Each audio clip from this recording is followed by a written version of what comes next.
મિત્રો 11મા educational innovation ફેસ્ટિવલમાં આપણે આવી પહોંચ્યા છીએ પારુલબેનના સ્ટોલમાં. એમની સાથે વાત કરીશું અને જાણવાનો પ્રયત્ન કરીશું કે એમના ઇનોવેશનમાં શું ખાસિયત છે. બેન શ્રી, આપનું સ્વાગત છે.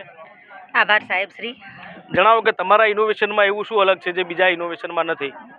મેં NEP 2020 અંતર્ગત એક ભાષાની એવી એમ કે પાયાની જરૂરિયાત બાળકની છે અત્યારે, એ ભાષાની જે જોડણી ભૂલો છે એ ક્ષતિદોષ નિવારવા માટે મેં ઇનોવેશન હાથ ધર્યું હતું.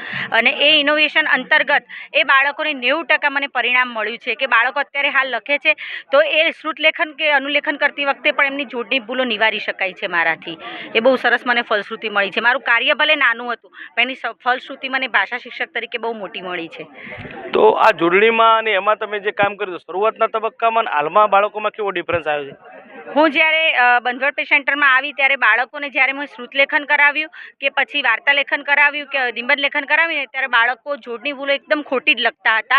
પરંતુ આ નાનું કાર્ય કે જે બુલેટિન બોર્ડ ઉપર મેં 10 શબ્દો એમને જોડણીયુક્ત શબ્દો લખાવ્યા, એનો ટેસ્ટ લીધો, યોગ્ય ઇનામ પણ આપ્યા અને એમને એવી સમજ આપી જોડણીની, અને પછી હવે TLM દ્વારા પણ એમને સમજ આપી. તો બાળકોને અત્યારે હાલ લગભગ એ જવાબો લખે અથવા કોઈ પણ નિબંધ લેખન કે કંઈ પણ કરે ને તો એમને સારું એવું પરિણામ મને મળ્યું છે કે એમની જોડણી ભૂલો થતી નથી. અને આ અંતર્ગત મારું બાળક વાર્તા લેખન સ્પર્ધામાં ઝોન કક્ષાએ પણ જઈ આવ્યું છે.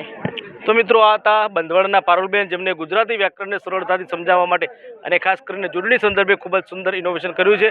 આ તબક્કે આપણે એમને અઢળક અભિનંદન અને શુભેચ્છા આપી છે. Thank you madam. Thank you. આભાર સાહેબ.